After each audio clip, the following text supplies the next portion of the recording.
खबर अजमेर जिले के नसीराबाद से है, जहां विजयनगर में नाबालिग बालिकाओं को फंसाकर शोषण करने का मामले में रामसर बंद रहा। बंद का आह्वान हिंदुवादी संगठनों ने किया। रामसर कस्बा शांतिपूर्वक बंद रहा। बंद के दौरान मेडिकल, अस्पताल और दूध डेयरी खुली नजर आई। इस दौरान पुलिस उपाधीक्षक जनरल सिंह और सदर थाना अधिकारी अशोक बिशु के नेतृत्व में माकूल सुरक्षा व्यवस्था की गई।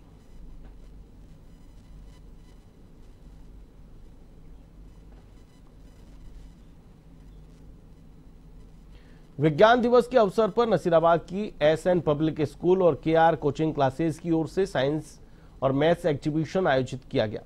समारोह के मुख्य अतिथि नसीराबाद सिटी पुलिस थाना हेड कांस्टेबल कालूराम चौधरी थे। इस अवसर पर विद्यार्थियों ने उत्कृष्ट मॉडल्स की प्रदर्शनी की, जिसमें विद्यार्थियों ने मानव जीवन में विज्ञान और प्रौद्योगिकी सहित गणित के महत्व को दर्शाया। एग्जीबिशन में सभी प्रतिभागियों को अचीवमेंट सर्टिफिकेट देकर सम्मानित किया गया।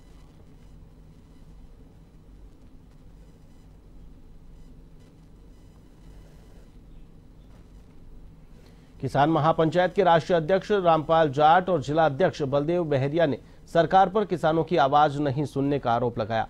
उन्होंने दूदू में किसानों के खेतों में चने की नष्ट फसल का जायजा लेने के बाद पत्रकारों से कहा कि सरकार किसानों की आवाज सुन नहीं रही है। सरकार कागज में केवल अपना कार्य सिद्ध कर रही है। किसानों ने बताया कि 90% चने की फसल नष्ट हो चुकी है, जिसमें सरकार मुआवजा तो दूर, आंसू पूछने तक नहीं आ रही। एडिशनल कलेक्टर साहब को ज्ञापन दिया, उनको यही निवेदन किया कि किसानों को ये काम नहीं करना पड़े, उसके पहले आप उनसे ये पैसे दिला दो, भुगतान करा दो किसानों को, और ये इनके हाथ में है, ये करा सकते हैं। और जो उसमें एफआईआर हुई है उसका हमने प्रोटेस्ट किया है कि उन्होंने बिना उन दोनों आरोपियों को सामने लाए एफआईआर दे दी, गजब कर दिया। इसलिए ये भी कहा है कि उस एफआईआर ये उकाड़ा रोग ये पूरे हमारे दूदू विधानसभा क्षेत्र में चारों तरफ फसल चने की नष्ट हो चुकी है।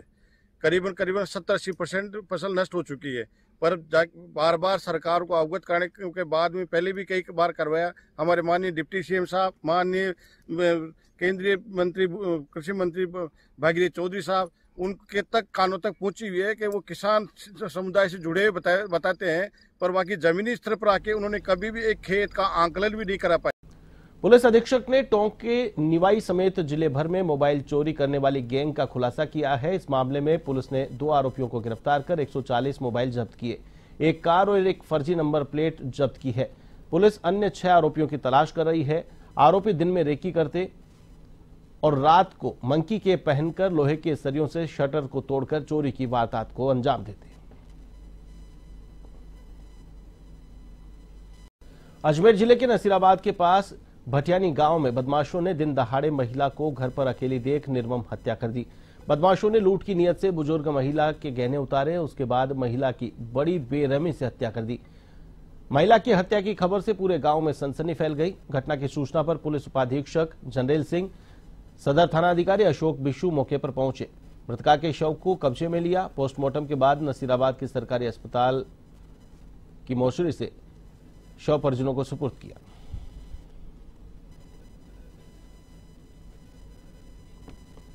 गंगापुर सिटी में करौली सड़क मार्ग पर बाईपास डेयरी के पास अज्ञात वाहन की टक्कर से बाइक सवार एक छात्र की मौत हो गई, जबकि दूसरा गंभीर रूप से घायल हो गया, जिसे प्राथमिक उपचार के बाद चिकित्सकों ने जयपुर रेफर कर दिया।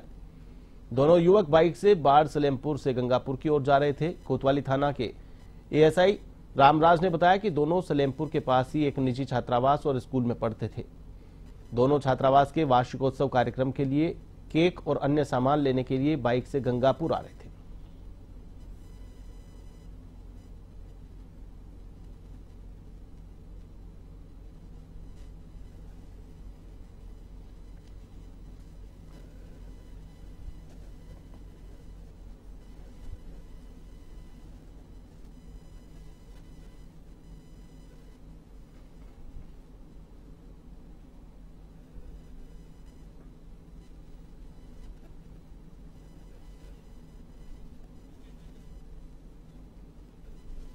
भिलाड़ा स्थित ट्रॉमा सेंटर में हो रही समस्या को लेकर नवयुग मंडल, कुमावत नवयुग मंडल, श्री गंगा मैया समिति के लोगों ने सीएससी प्रभारी को ज्ञापन सौंपा। 5 सूत्रीय मांग पत्र में बताया गया कि आर्थिक सहयोग से ट्रॉमा सेंटर का निर्माण कराया गया, जिसमें मरीजों को कई समस्याओं का सामना करना पड़ रहा है।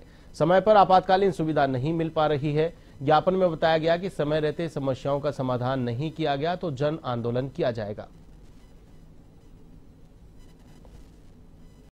भाड़ारेज इंटरचेंज के पास धान्या के बांध के पास सड़क हादसे में आधा दर्जन यात्री घायल हो गए। प्रयागराज से लौट रही एक बस के आगे चल रहे ट्रक से टकराने से यह हादसा हुआ।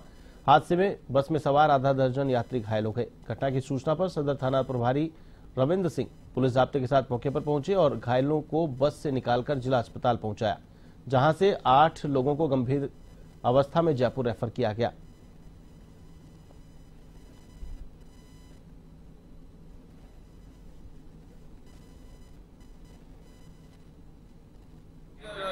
और वापस आते समय हमारा रोड पे व्यक्ति गाड़ी ने ब्रेक मारने से पीछे से गाड़ी अंदर घुसी, जिससे हमारा कुछ लोगों को ज्यादा चोटें आ गई और कुछ। बजट में रामगंज मंडी विधानसभा क्षेत्र में विकास की सौगात लेकर रामगंज मंडी पहुंचे मंत्री मदन दिलावर का क्षेत्र के कार्यकर्ताओं ने जोरदार स्वागत किया। इस मंडल में कालियाखेड़ी ग्राम पंचायत में 3 करोड़ 70 लाख की सड़कें, भंवरिया पंचायत में 1 करोड़ 10 लाख के विकास कार्य और भंवरिया और रावटा में 55 लाख के सब सेंटर का निर्माण स्वीकृत किया है। कमालपुरा में स्थानीय ग्रामवासियों और पार्टी कार्यकर्ताओं ने फूलों की वर्षा कर मंत्री मदन दिलावर का जोरदार स्वागत किया।